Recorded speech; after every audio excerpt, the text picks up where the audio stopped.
Hello everyone, I'm going to put up a little short video here. I just wanted to show something that I think is funny.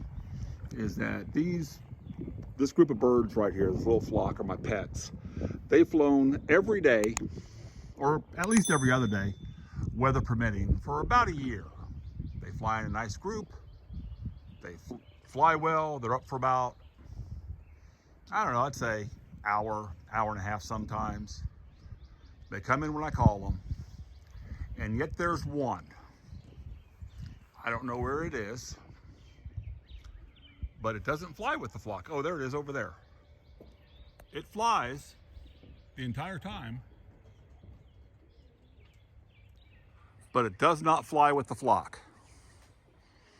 He said, there's the flock right there. And there's the wayward one.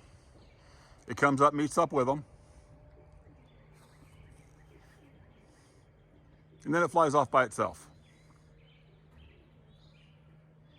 I don't know what it has against the others. I don't know what it's thinking.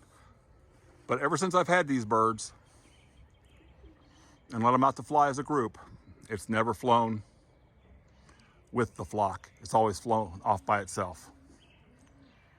Just thought it was neat. Oh, there, now it came in for a landing. So, and it'll sit on top of the loft until all the rest of them come in, and then it'll go in. I know it's a real short video. I just wanted to throw it up on a Tuesday afternoon. Things that make you go, Hey, thanks everyone for watching, and I'll see you on the next one.